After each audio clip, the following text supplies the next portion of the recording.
How's it going? This is Fox back again for sound design tutorials. Another request today. This one is by one of my subscribers. He hit me up on my Facebook page, Bruno Regatieri. He wanted me to do a vintage culture track called Exposed. It's the original mix. This is the track. There'll be a link in the description so you can hear this and compare the track. It's the bass sound what he wanted me to make. The bass had two sort of layers to it when the track was at its fullest, so I've created two patches, one taking care of the sub part, one taking care of the main sort of mid gritty part of the sound. This is it with a little drum beat that I've made, so these are the two patches we're going to be going over today.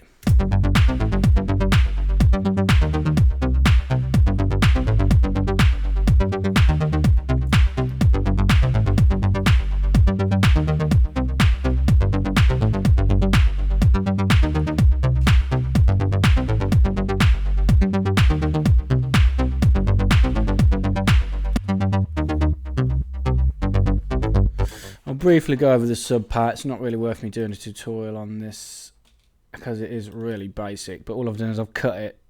I've got a low pass filter cut off at 200 Hz, so it's letting a little bit more through than just the sub. This is Sylenth as well. All it is one voice saw wave, one voice square wave. This is how I always do my subs inside Sylenth. It's just a low pass filter with a cut off set to 9.77 Hz. The master filter dead center where it comes at 146. This is what the sub sounds like.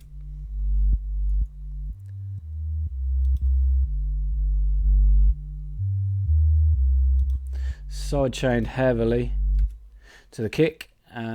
Yeah, so it's not really worth me going over that. It's real basic. I didn't put any effects in it or anything. Just a low pass filter, one voice sine wave, one voice square wave.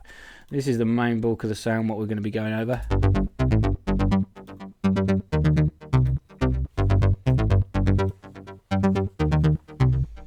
I'll just say quickly, if you like this or any of my other tutorials, please subscribe at the top here. If you want any requests, any new disco deep house basses, whatever you want really, if I can do it, I will. Hit me up on my Facebook page. There is a link in the description to that. Also, this patch is available to download for free in the description as well. So we're going to go ahead and initialize this. One voice saw wave you get as a standard. It's just part A we use for this. I just use two oscillators. It's nothing too stressful. Pitched oscillator 1 down 1 octave. These MIDI notes quickly are bouncing around in between A2 and G3. So there's a middling sort of sound. Yeah, pitched it down 1 octave. Give it two voices. Tiny bit of detune, just around to about 0.3, 0.6, something like that. Pull the stereo around just off dead zero just because it keep it quite centered. Tiny bit of attack and release on the master amp envelope just to stop clicking of the notes as they overlap.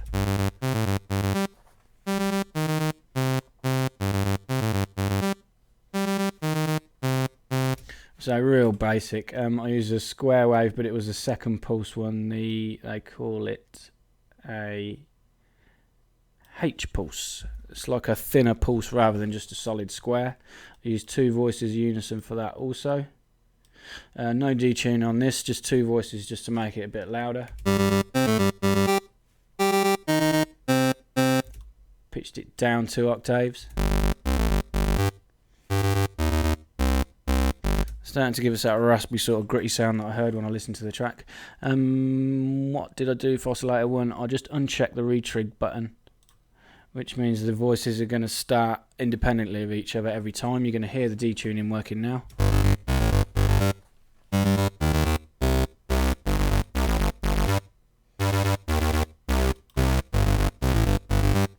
With the retrig checker, all the new unison voices start at the same point. You get a bit of a punchier sound. So yeah, as I say, real basic. As always, the main tool for sculpting this sound, deep house basses, new disco basses, is always a low pass filter with a snappy envelope. You can either have the filter closed and have the envelope to snap it open quick, or you can have it open and use the attack time to close it off at the speed that you want. That's what I did on this one. So the start off point for the cutoff, as I say, is around about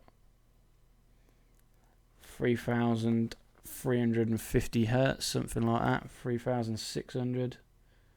Around about there, around about 3 o'clock on a clock dial. I had no resonance and a drive of about 1.3. Doesn't sound like we've done anything at the minute because filter's pretty much wide open. Now we're going to use an envelope to close that filter off over time, so you get the raspiness and the higher part of the notes at the start of the MIDI notes, and as it closes off it's going to lower it down to the deeper part, the more subby part of the sound. To do that we're going to use mod envelope 1. Click on it. We want cutoff A, which corresponds to this knob here. We want to close it off, as I said, so we want to dial it to the left. We're going to need to play with this to get it exactly how we want, but for now I had it around -8. That's going to be good to start with. We want full sustain, so when the attack time gets to the low point, it stays there for the duration of the MIDI note. We want a bit of release again, just to stop any notes clicking. We're going to play with this attack time now to get the sort of pluck that we want.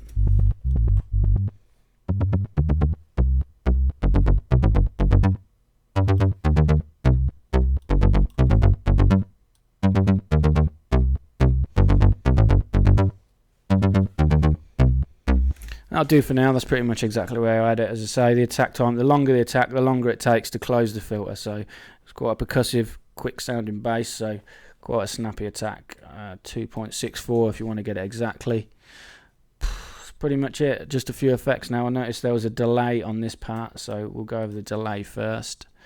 I used a low cut on the delay quite far around so that we weren't delaying the real subby parts of the sound, just the sort of mids, no high cut.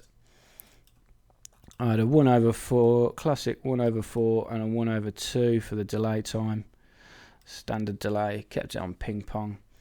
No smear, spread I pulled back a little bit, feedback back a tiny, width again back a tad, and the dry wet around about 40%.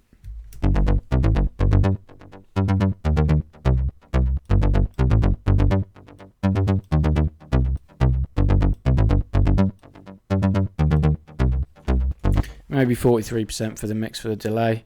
I also had a bit of distortion. I love the fold back distortion in this. It's the one I generally go to when I'm creating basses like this. The amount I had around about 2.83 and the dry wet all the way back to about 17%. I'll bring the dry wet in slowly so you can hear the effect it's having.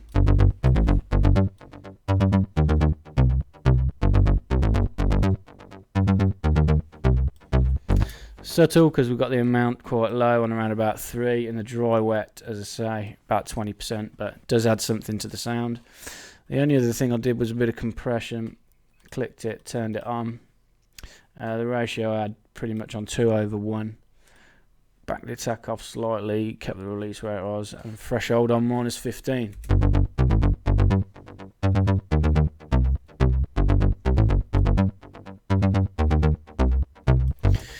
Okay, so that was it. That was pretty close. I was really happy with that. I messed around with it afterwards a little bit. There's a couple of things you can do to sort of add it to your taste. The more unison voices you add, the more wider it sounds.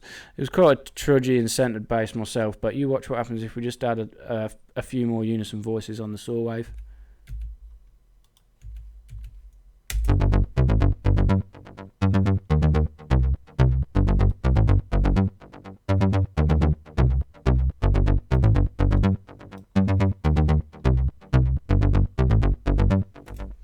Again, subtle differences. The more voices, the gradually more wider it slowly got. Another thing I thought which was neat as well, if we change the first saw wave to a H pulse as well,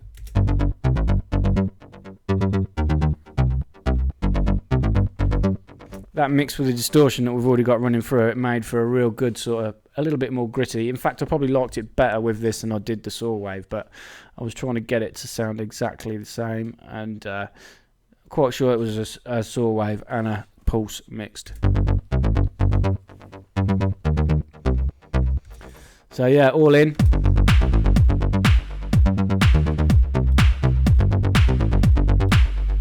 Change it to the pulse.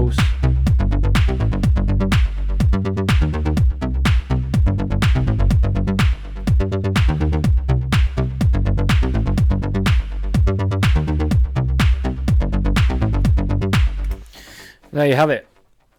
Lovely new disco bass. The main thing with this, make sure you have the oscillators and octave apart. Generally, if you are using a square wave and a saw wave, the square wave wants to be taking part of the lower part of the sound.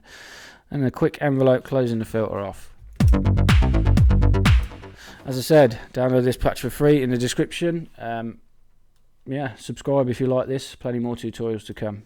Hit me up on Facebook for any requests yourself. Okay, thanks for watching. Cheers.